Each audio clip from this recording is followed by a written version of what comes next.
This is the last talk in the Wagner Prize competition sessions. And we have with us today Summer Gentry from the United States Naval Academy and Dory Sega from Johns Hopkins University Department of Surgery. Thank you so much. Thank you to the Wagner Prize Committee for the opportunity to present this. I'm happy to be representing the U.S. Naval Academy, as did Dan Wagner.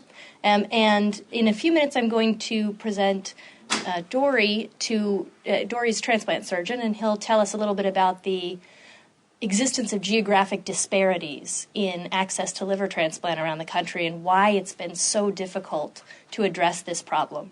And then I'll talk about the integer program, the redistricting model that I designed, and the detailed clinical simulation that helped us prove that redistricting would both save lives and mitigate those geographic disparities that are so distressing. And then after that, I'll have Dory talk about some of the remarkable successes that we've had in terms of making transplant policy with this redistricting concept. So, Dory?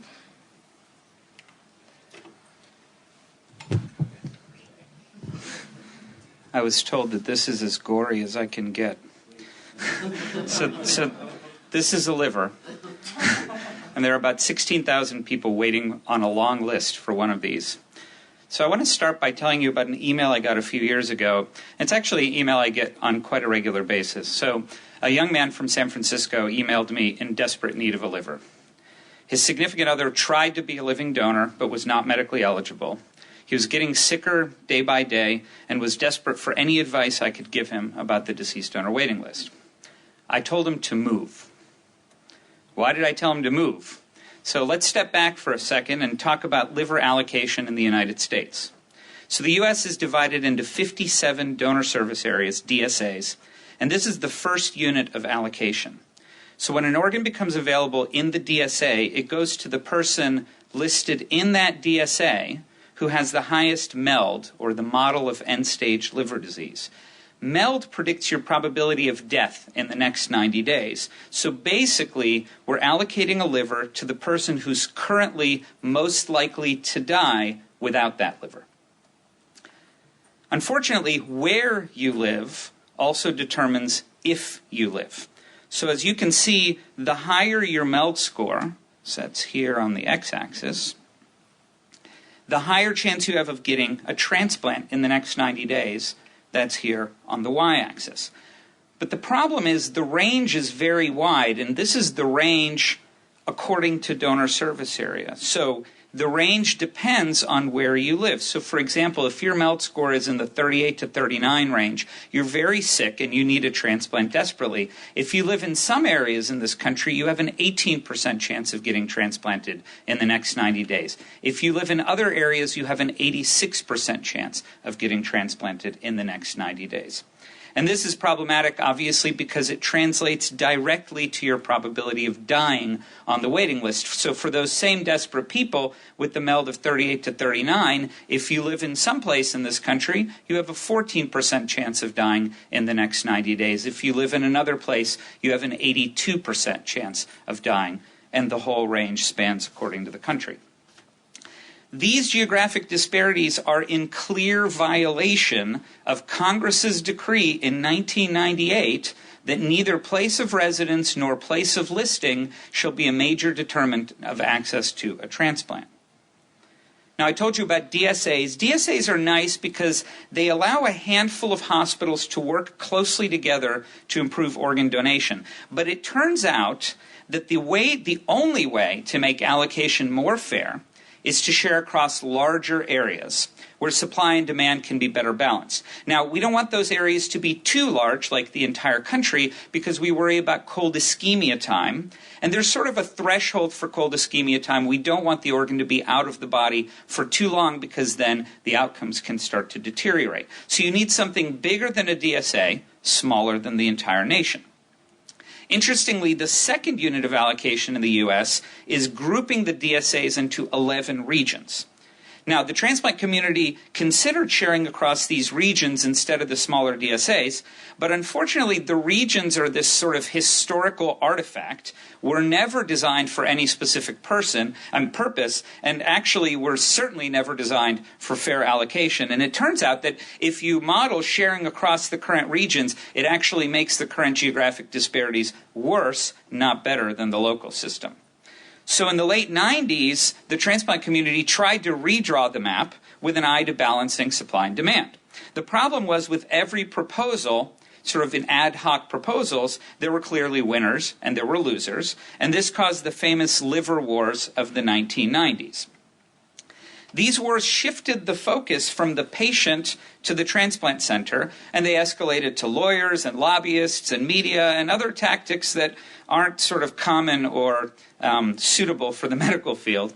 And the result was an impasse that our community has not addressed for 15 years. In other words, 15 years of violating the congressional mandate for geographic equity, 15 years of patients like the one who emailed me moving from California to the southeast to save themselves from dying on a growing waiting list. And that's where things stood when Summer and I started our collaboration.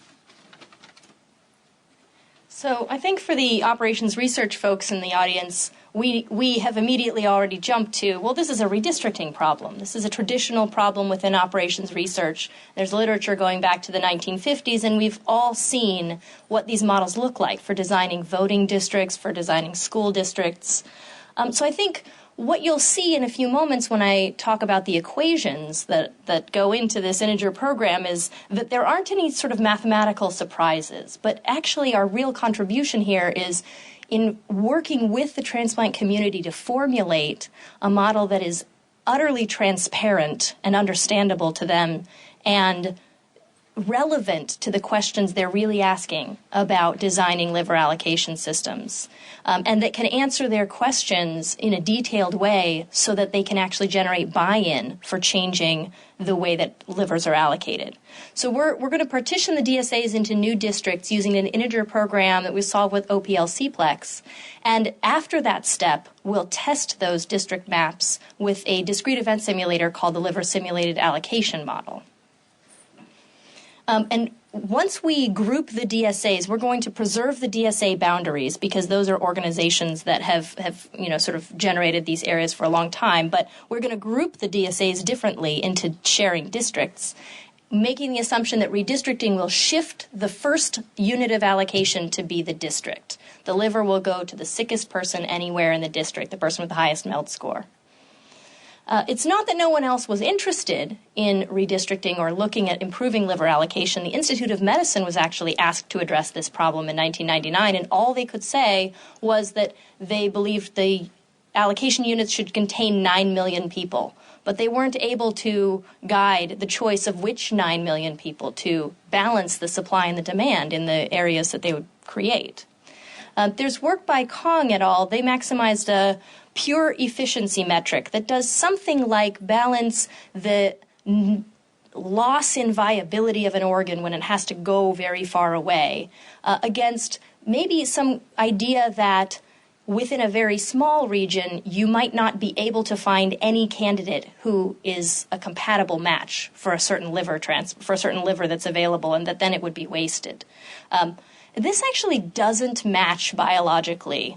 Liver transplants don't require close compatibility matching. There is no such thing as a liver allograft that is incompatible with every candidate in a certain area. And so that notion is sort of, it does apply for other organs, maybe for kidneys and bone marrow, but that's what they did. And there's also work by Stahl and Demirci that maximized a combined efficiency and equity metric. And the equity metric there was maximizing the intra-district transplant rate, maximizing the minimum transplant rate, so trying to make the transplant rates similar. But that neglected completely the MELD score prioritization of candidates within those districts. So all candidates have the same need for an organ. So all of these things are kind of make these models hard to apply or hard to show how they're relevant to transplant. And I think also these models really overweighted and overstated the problem or the viability loss in transporting an organ. So as you'll see, we developed a much more detailed model of the transport system to show when that would and wouldn't be a problem. So our redistricting model minimizes the number of misdirected organs, where we define a misdirected organ as the organ that in a purely geography-free national system where we can just teleport the liver to the very sickest candidate anywhere in the country, and they always accept it. We offer those organs to the sickest person down to the least sick where the number of livers runs out, and we say that's the number of organs that should have gone to this district, and we minimize the difference between that and the number that we do actually have available for a district. So this is, you see, a pure equity objective. The only thing we are maximizing is the balance between supply and demand, and so, but because MELD predicts waiting list death, there really shouldn't be any conflict. There's no trade-off between equity and efficiency in this model, because if we define efficiency as reducing waiting list deaths, which is the explicit goal of the allocation system, then getting every liver to the very sickest candidate that it could be gotten to is going to reduce waiting list deaths. So the strength of what we've done is in this interaction with the transplant community, and through iterating over a couple of years of meetings with the OPTN Liver Committee. The OPTN is the Organ Procurement and Transplantation Network. They oversee allocation policy. They came down to these design constraints to tell us about that. The districts should be contiguous, and the star is, well, the DSAs aren't contiguous. So you may see a few baubles in the maps that are finished, but to the greatest extent contiguous. The number of districts should be at least 4 and no more than 8. Now we have 11 regions, so they are pushing towards broader sharing areas. Maximum median transplant volume weighted transport time between DSAs being 3 hours. So that transplant volume weighted, that means if you have a transplant center that does a very large number of transplants, the distance from donor hospitals to that transplant center counts more in calculating those averages. And the last constraint is very interesting. The minimum number of transplant centers per district has to be 6. And this constraint was definitely not in our original formulation. It turned out that we showed up at the Liver Committee meeting and showed some preliminary district maps, and someone said, I don't like that district. That's not acceptable. Okay, why? Well, I know that there are only 2 transplant centers in that area, and it turns out that transplant centers and transplant surgeons are very competitive. And so the competition between centers drives the use of these more marginal organs, makes more organs less likely to be discarded because the transplant centers want to be able to use their livers. And so they wanted to make sure they drove that kind of competition that could get more and more livers utilized. Notice that all of these constraints are they have natural units. Every number in my model has a natural unit, is interpretable by a transplant physician. So here's the model. We have script I and script K basically are just the set of districts, the set of DSAs. And I have just 2 sets of decision variables. The WIKs are binary. 1 if DSA I is selected to be in the district with the center at DSA K, and 0 if not.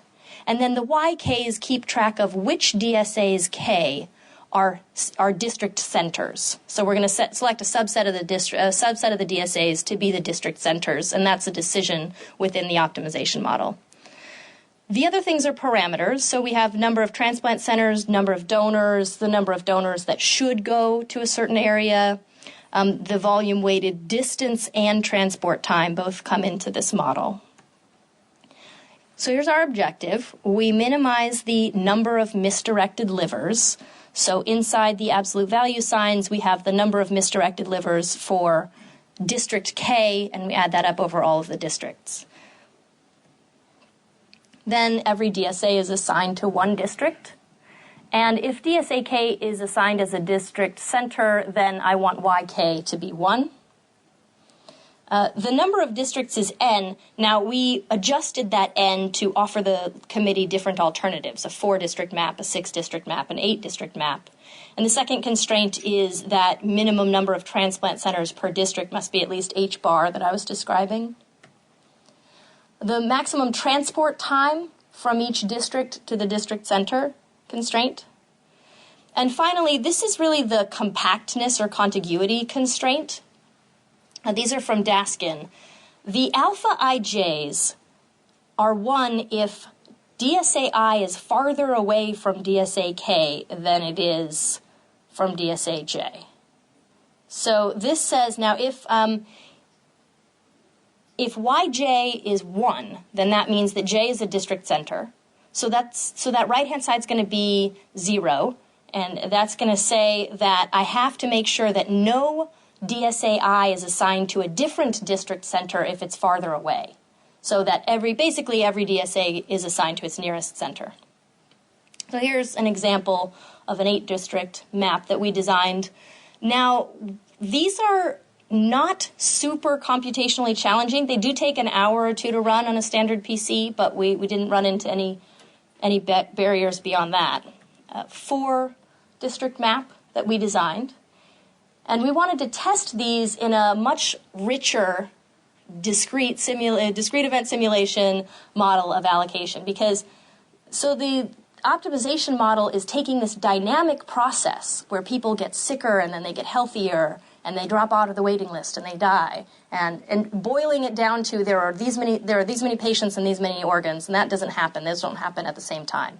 So we need to incorporate things like people might decline an offer for a liver, particularly if they think that that's a marginal liver, or the livers are not identical, the melds are not fixed. So to capture all of that, we go to the liver simulated allocation model that has a patient-level data. They know the liver simulated allocation model knows the patient's age, meld score, diagnosis, the donor's cause of death, etc.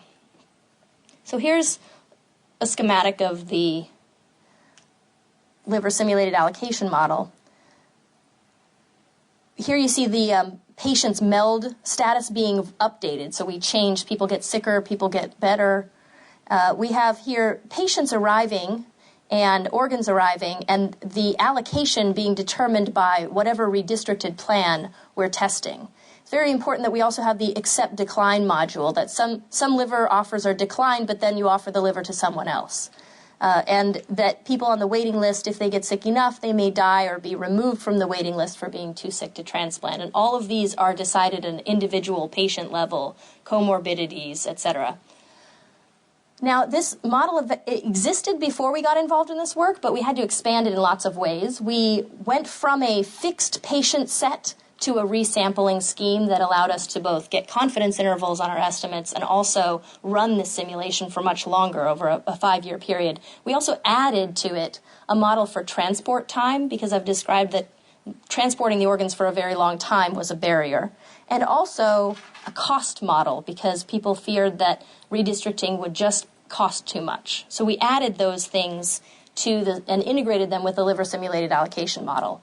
So it turns out that transport distance is only very weakly correlated with the delays, with the cold ischemia time delay between recovering the organ and transplanting it.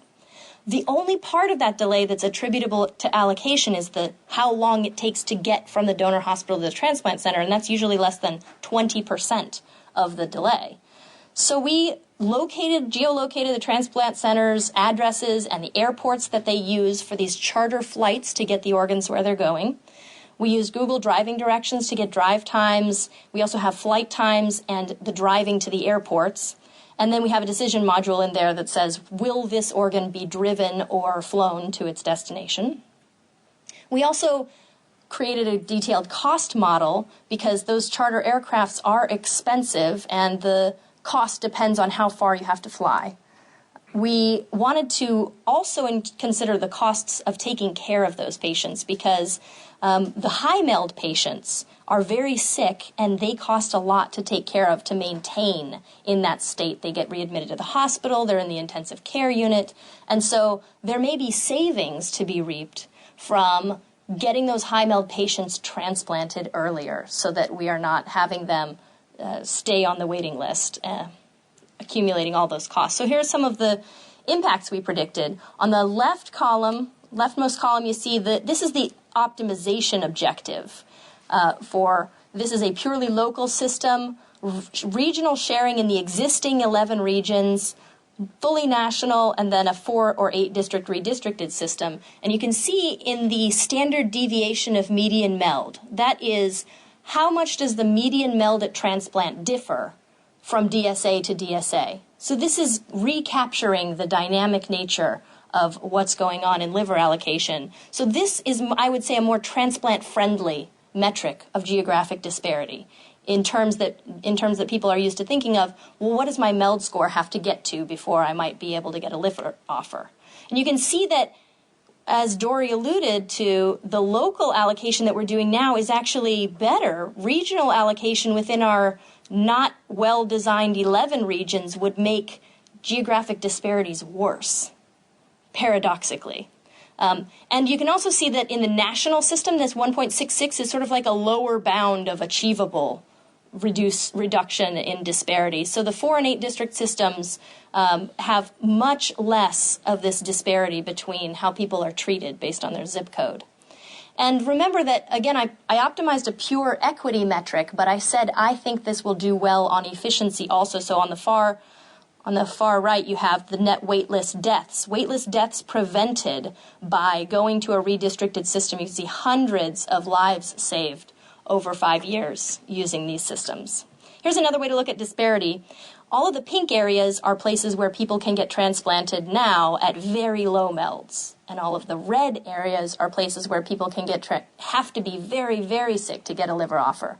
So bright red is extreme shortage and pink is extreme surplus. So you can see why Dory would have suggested that a patient move from California to the southeast. And the patients that are moving now, of course, are the ones with resources, the ones with savvy, and who have the education to go out and find this information for themselves. And the other ones, unfortunately, are dying at a higher rate than they should.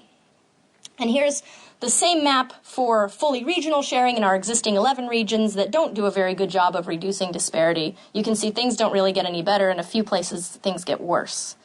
But with an 8-district redistricted system, nearly every place in the country, people would have equivalent access to a liver transplant. Now, you do see California staying in red. California is geographically disadvantaged. It's just very far away from places that have a sufficient supply of donors.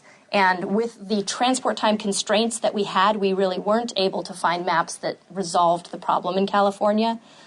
The alternative would be to go to relaxing the distance constraints, but essentially we designed to the liver committee's specifications. But this shows the same thing, a big reduction in disparity for a 4-district redistricting model.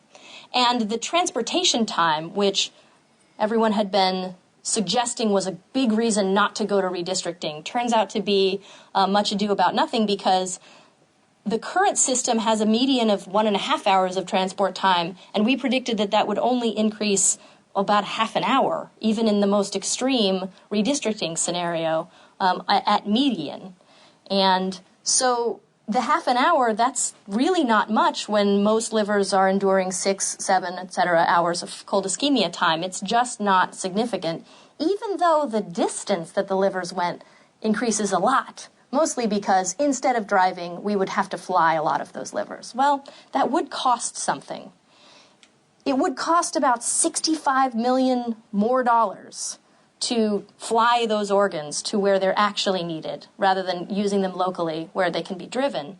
But that saves an amazing amount of money in caring for very high MELD patients who are waiting on the list, who are being rehospitalized, and in using up a lot of healthcare resources. So it turns out that on net, redistricting is one of those rare medical interventions that is actually cost-saving. Redistricting would save something more than $300 million to the medical system. And now I'm going to have Dory tell you about how the transplant community reacted to some of these findings.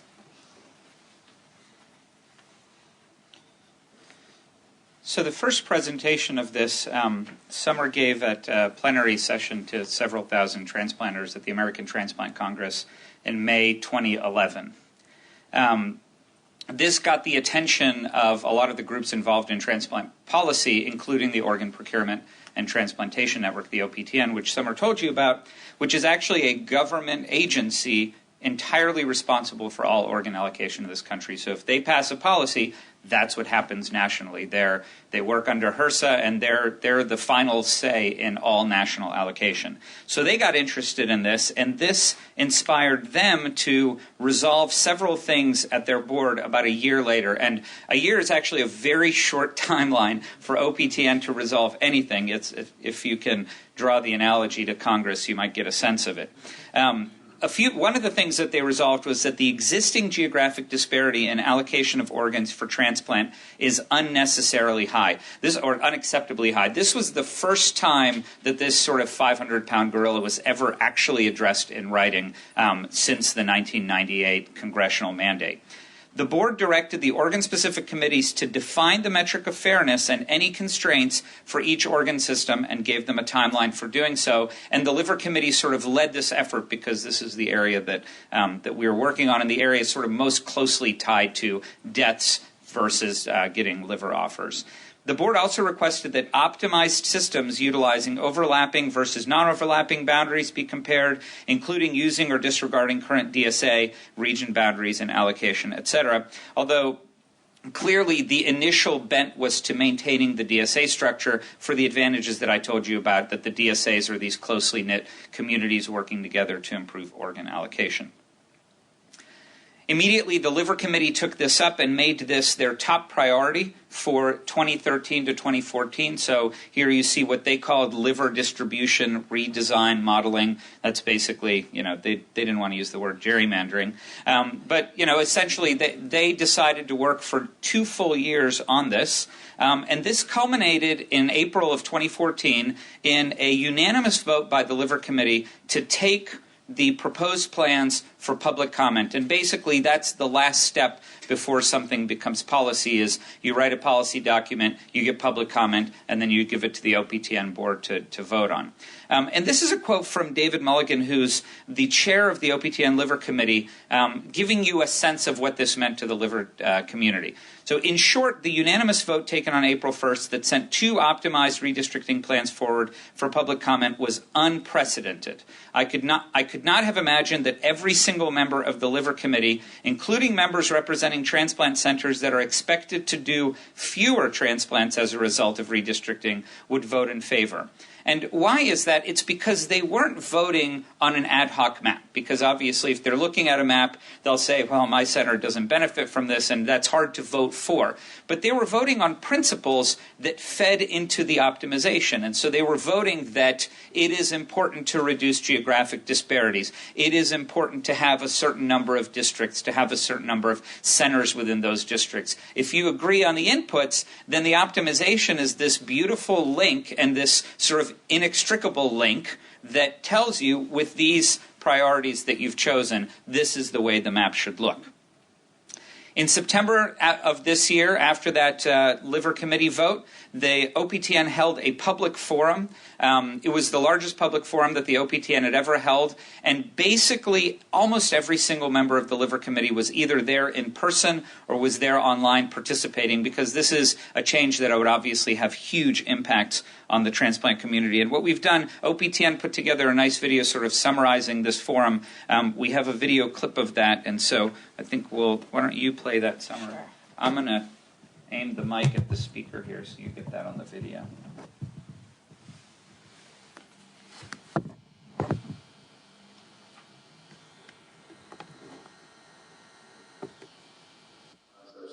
It was the largest public forum in OPTN UNOS history. 240 people gathered in person and another 280 online for a day-long public forum on redesigning liver distribution. Attendees represented transplant centers, organ procurement organizations, and the public from across the country. The reason this is such an important problem is because we have large geographic disparities in this country. The Liver and Intestinal Organ Transplantation Committee sponsored the forum with one goal: gathering input to reduce geographic disparity in liver transplant. Dr. David Mulligan explained the Liver Committee's approach and recent concept document that suggests redistricting could save 550 lives over 5 years. We decide the number of districts should be at least 4, but no more than 8 districts, and that the minimum number of transplant centers per district should be 6. Dr. Mulligan led a panel of experts, including Dr. Rio Hiroshi, Dr. Jack Lake, Dr. Summer Gentry, and Dr. Dori Segev, which detailed metrics and a variety of mathematical solutions for reducing geographic disparity, including new districts and concentric circle designs. And the concentric circle maps displayed a worse trade-off between the transport impacts and the reduction in geographic disparity. So the panel, during an hour-long morning discussion, fielded nearly 24 questions on distribution concepts, metrics, costs, and results. So as you can see, we're very hopeful that redistricting allocation will save lives. I don't want to go from the beginning. I want to go from the third side. We'll both save hundreds of lives and reduce these sort of untenable geographic disparities.